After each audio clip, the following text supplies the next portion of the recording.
en français. Et ensuite, Madame la vice-présidente du groupe parlementaire, Adji Diarra Mergane, va traduire ça en Wolof. Et ensuite, nous allons prendre congé pour que chacun puisse continuer à faire son travail. Je voudrais d'abord remercier tout le monde, remercier mes collègues qui sont là pour venir assister à ce point de presse du groupe parlementaire Benno Bokk Yakaar. Honorables collègues, Mesdames, Messieurs les journalistes, permettez-moi, au nom de tous mes collègues, membres du groupe parlementaire Benno Bokk Yakaar, de saluer votre présence massive pour tenir informée l'opinion nationale et internationale sur l'actualité parlementaire au Sénégal et ses développements. Nos collègues du groupe parlementaire Yewwi Askan Wi ont cru devoir se substituer au Premier ministre en violant honteusement le principe sacro-saint de la séparation des pouvoirs, exhortant ce dernier, c'est-à-dire le Premier ministre, de ne pas satisfaire son obligation de faire sa déclaration de politique générale, moment important de débat démocratique conformément à l'article 55 de notre charte fondamentale, c'est-à-dire la Constitution, socle de l'éthique et la courtoisie républicaine dans les relations entre l'institution parlementaire et le gouvernement. Comme de tradition, la déclaration de politique générale est un acte fondamental, majeur dans les relations entre les institutions exécutives et législatives. Elle permet au chef du gouvernement nouvellement nommé de venir présenter à l'Assemblée nationale, incarnation de la souveraineté du peuple, son programme de gouvernement ainsi que ses priorités. Ce grand moment de la vie politique nationale est la consécration d'un dialogue démocratique dans le seul intérêt de nos populations et constitue un marqueur important dans le contrôle parlementaire. Elle est aussi l'expression d'une belle marque de respect à l'égard du peuple sénégalais, représenté par ses députés qui saisissent cette opportunité pour comprendre et enrichir au besoin les orientations et les actions que le gouvernement, sous l'impulsion de son nouveau Premier ministre, entend mener au service de nos populations. Hélas, c'est dramatique de constater que des députés supposés représenter le peuple essayent par des subterfuges grotesques d'exonérer le chef du gouvernement d'un tel exercice qui renforce l'exigence de transparence, consolide la vitalité démocratique et matérialise l'attachement du gouvernement et de son chef à l'état de droit et aux valeurs républicaines. Les tristes porteurs de cette invite à la forfaiture invoquent le règlement intérieur de l'Assemblée nationale qu'ils qualifient de faux, ils ont fermé totalement les yeux sur l'article 55 de la Constitution qui stipule très clairement, après sa nomination, le Premier ministre fait sa déclaration de politique générale, on n'a pas dit peut ou bien doit, mais on dit fait. C'est une injonction de la Constitution, la charte fondamentale. Devant l'Assemblée nationale, cette déclaration est suivie d'un débat qui peut, à la demande du Premier ministre, donner lieu à un vote de confiance.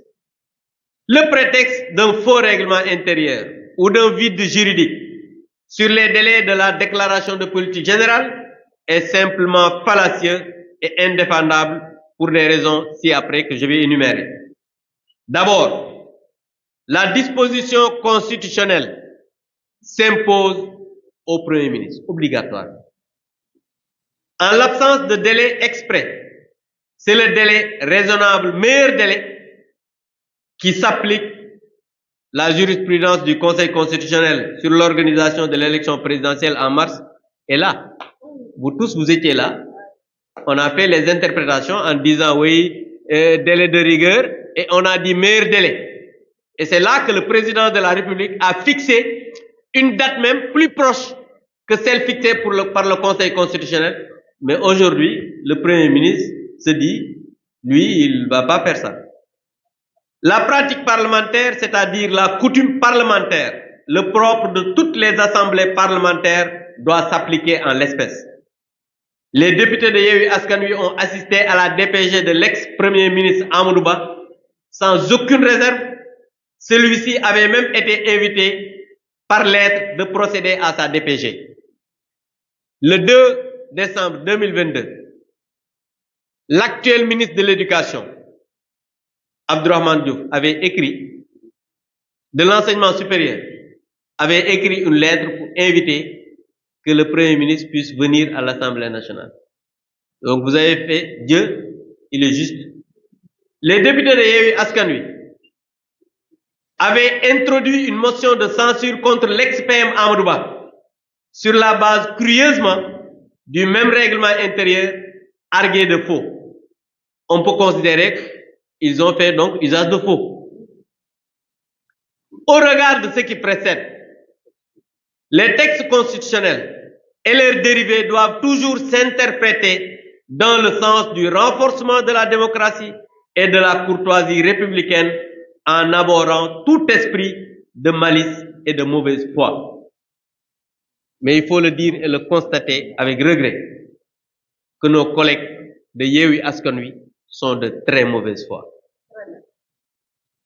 C'est la preuve, au regard de ce qui précède, et en considération des arguties des députés de Yewwi Askan Wi, il reste évident que ceux-ci sont simplement en mission commandée pour éviter au Premier ministre Ousmane Sonko probablement le dépôt d'une motion de censure par la majorité parlementaire. C'est la preuve d'une absence de courage politique adossée à une stratégie de fuite en avant. Cette débandade honteuse et injustifiée ne sera pas cautionnée par la majorité parlementaire qui exige, et je dis bien, nous exigeons la présence du Premier ministre pour faire sa déclaration de politique générale, sauf à vouloir s'inscrire personnellement dans une logique de défiance des institutions démocratiques comme à ses habitudes d'opposant. Je rappelle que le Premier ministre lui-même, Ousmane Sonko, en Conseil des ministres du 5 juin 2024, vous pouvez lire encore le communiqué, il avait dit, c'est lui-même qui annonçait, je le cite, les préparatifs de sa déclaration de politique générale devant l'Assemblée nationale prévue au cours des prochaines semaines. C'est lui-même qui l'a dit, consigné dans le communiqué du Conseil des ministres du 5 juin, vous pouvez vérifier ça. Les députés de Sonko n'avaient certainement pas accordé leur violon avec le commanditaire de ce scandaleux point de presse. Parce qu'il faut le dire, ils ont arrêté d'être des députés de la République, ni des députés des populations, mais c'est des députés de Sonko, du Premier ministre. En tout état de cause, les députés du Sénégal que nous sommes, en adéquation avec tous les autres collègues avec qui nous partageons les valeurs démocratiques et républicaines, prenons l'opinion nationale et internationale à témoin en rappelant solennellement à M. Ousmane Sonko son obligation de respecter son devoir constitutionnel de se présenter courageusement devant les représentants du peuple pour décliner sa déclaration de politique générale. S'il en a, bien sûr, parce qu'on ne sait même pas s'il en a, parce que comme le projet n'existe pas, peut-être il n'y a pas de DPG. Que nous, députés du Sénégal, considérerons toute dérobade comme une forfaiture et en tirerons toutes les conséquences de droit. Je dis bien, nous allons en tirer toutes les conséquences de droit. Appelons le président de l'Assemblée nationale à engager sans délai une clarification de la situation avec le pouvoir exécutif afin d'obtenir communication de la date fixée pour la déclaration de politique générale. Utiliseront, je dis bien enfin, utiliseront toutes les ressources légales et constitutionnelles sans aucune faiblesse pour répondre au mépris par le mépris, la défiance par la défiance. Je voudrais terminer par dire que tout à l'heure, nous avons vu que M. le Premier ministre Ousmane Sonko a fait un texte pour répondre à son député par rapport à une lettre qu'il lui avait adressée. Mais face à ce qui apparaît par une volonté délibérée à se soustraire de la règle constitutionnelle de responsabilité du gouvernement devant l'Assemblée nationale, le groupe parlementaire Benno Bokk Yakaar que je préside a enclenché une réflexion de réforme tendant à supprimer les articles qui permettent au président de la République de dissoudre l'Assemblée nationale, mais aussi l'Assemblée nationale qui va déposer une motion de censure devant le gouvernement. Et ceci va régler définitivement la séparation étanche des pouvoirs. Je vous remercie.